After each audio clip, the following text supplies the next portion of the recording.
السلام علیکم دوستو، کروڑوں درود و سلام حضور صلی اللہ علیہ وسلم پر اور ان کی آل اور اولاد پر۔ برج سنبلہ والوں کے لیے 9 اکتوبر سے لے کر 31 اکتوبر کیسے گزرے گا؟ تو دوستو، ویڈیو کو آگے بڑھانے سے پہلے میں تمام دوستوں سے گزارش کروں گا کہ میرے چینل کو سبسکرائب کر لیں۔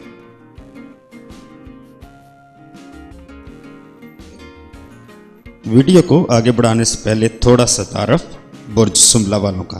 ان برج والے افراد کو اپنے گرد و پیش کے حالات میں نقائص جلد نظر آ جاتے ہیں اور یہ کسی چیز کو قطعی نہیں سمجھتے، بلکہ ان کا بنیادی نقطہ نظر یہ ہے کہ ہر چیز میں بہتری کی گنجائش ہے۔ وہ اپنے گھر یا دفتر میں ہر چیز بڑے کرینے اور محتاط طریقے سے رکھنے کی کوشش کرتے ہیں، ہنگامہ خیز زندگی پسند نہیں کرتے اور ایک جگہ بیٹھ کر کام کرنا زیادہ مناسب سمجھتے ہیں۔ یہ لوگ ہوشیار، سمجھدار اور عقل مند اور محتاط ہوتے ہیں، ذہن ٹھنڈا رکھتے ہیں، باعمل لوگ ہیں اور ہر چیز کی چھان بین کرتے ہیں، کیونکہ انہیں ہر چیز کے بارے میں تجسس ہوا کرتا ہے۔ جس چیز کے بارے میں رائے قائم کر لیں اس پر قائم رہتے ہیں، اپنی آرا کو جلدی تبدیل نہیں کرتے۔ ان کی یادداشت اچھی ہوتی ہے، کتابوں اور سالوں اور اخباروں میں پڑے ہوئے فکروں میں سے مستعد فکرے ہو بہو دہرا دینے کی صلاحیت رکھتے ہیں۔ روپے پیسہ ضائع نہیں کرتے بلکہ جمع کر سکتے ہیں۔ کسی بھی بحث میں کامیابی کی ایک بڑی وجہ یہ ہے کہ جب وہ مادہ پرستی اختیار کر لیتے ہیں تو کسی شخص کا کسی امر میں کوئی لحاظ نہیں کرتے۔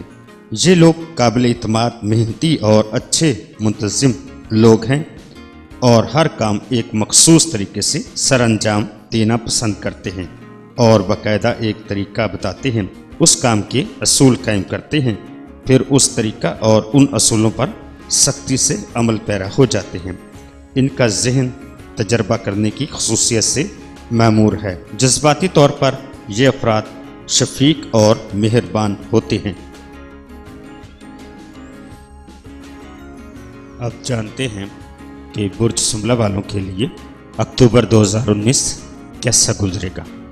9 تا 16 اکتوبر آپ کے برج کا حاکم سیارہ عطارد، 6 اکتوبر کو سیارہ عطارد جو کہ آپ کے برج کا حاکم ہے، شرف کے بعد دوسری قوت اوج کی ہوتی ہے، مبارک وقت شمار کیا جاتا ہے، اپنے اوجی درجات سے گزرا ہے جو کہ آپ کے لیے خوش قسمت وقت ثابت ہوگا۔ ایسے میں آپ کے رکے ہوئے کام سر انجام دیں تو کامیابی ملے گی۔ طالب علموں کے لیے یہ ہفتہ بھی مبارک ثابت ہوگا۔ ذہنی صلاحیتوں کو مثبت انداز میں استعمال کریں۔ اور دوسرا، اس ہفتے علم و حکمت کا سیارہ عطارد اور بزرگی اور دانائی و حکمت کا سیارہ زحل ایک درجہ نقطہ پر ہیں۔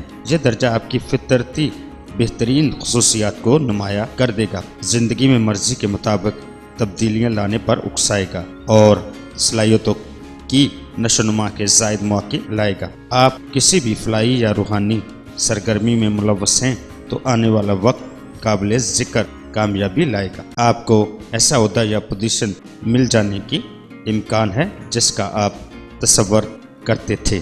17 تا 25 اکتوبر ممکن ہے کہ اگر عرصے سے کسی دوست کے ساتھ تعلقات خراب چلے آ رہے ہیں تو دوبارہ تعلقات استوار ہو جائیں گے۔ سیارگان کا زیادہ رجحان شریک کار اور شریک حیات کے گھر پر ہوگا۔ اس وقت تک مالی معاملات پر گھریلو اثرات کی سرگرمیاں بہت زیادہ اثر انداز ہوں گی۔ وہ افراد جو کہ بااختیار عہدے پر ہیں یا کسی جماعت کے رہنما ہیں، انہیں اس ہدایت پر خاص طور پر عمل کرنا چاہیے۔ 26 تا 31 اکتوبر اس ہفتے عطارد کران زہرہ کی سیر نظر قائم ہو رہی ہے۔ اس سیر نظر کے اثرات کی وجہ سے آپ کی شہرت میں اضافہ ہوگا، پنچایتی فیصلے اور مقدمہ جات میں بھی کامیابی ہوگی، وراثتی جائیداد کا حصول ممکن ہوگا۔ آپ کے آس پاس ایسے دوسرے افراد بھی موجود ہیں جو کہ آپ سے بازی لے جا سکتے ہیں۔ جہاں آپ کا اثر و رسوخ زیادہ ہو جائے گا وہاں آپ کو کامیابی ملے گی۔ ذہنی سوچ کو پختہ کریں اور طبیعت میں تیزی سے اتراؤ چڑھاؤ رہے گا۔ تو دوستو، اپنا بہت سارا خیال رکھیے گا اور مجھے اپنی دعاؤں میں یاد رکھیے گا۔ اللہ حافظ، فی امان اللہ۔